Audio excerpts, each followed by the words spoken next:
नमस्कार श्रोतागण। आज डिस्कस करबा केते बयस पर्यंत आमे सेक्सुअल एक्टिविटी करि पारबा। तो मो नाम है डॉक्टर कीर्ति अनुराग, गोटे senior consultant neuro psychiatrist, de addiction specialist आ गोटे सेक्सुअल डिसऑर्डर स्पेशलिस्ट। तो आपन को बुझिया को पड़िबो जे साइंस हिसाब रे 3 दिन रे थरे सेक्स करबाटा एवरेज गोटे कपल पे, किंतु एटा कपल टू कपल वेरी करे। केतेटा कपल 7 दिन रे थरे करंती किंबा 10 दिन रे थरे करंती तांकर निजर कन्वीनियंस देखिकिना।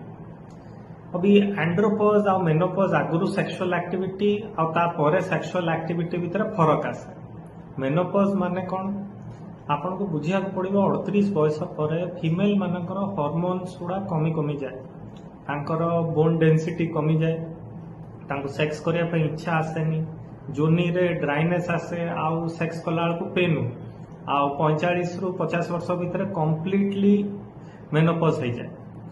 से भाव मेल्स मानकर 42 वर्ष पर स्टार्ट हुए एंड्रोपोज। धीरे धीरे मेल सेक्सुअल हार्मोन्स कमी जाए, बोन डेंसिटी कमे, चिड़चिड़ापणा आसे, सेक्स करिया को इच्छा भी आसे नहीं, इरेक्शन आसेनी, डिस्चार्ज भी जल्दी है। अब 50 वर्ष पर तांको भी एंड्रोपोज आसे।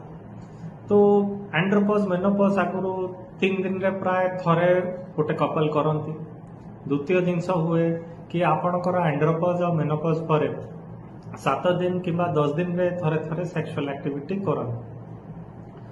अभी हमको बुझिया को पड़िबो जे नॉर्मली एंड्रोपोज मेनोपोज हैला पर भी सेक्स संभव आ 60 वर्ष पर्यंत कपल्स माने आराम से सेक्सुअल एक्टिविटी करि पारिबे।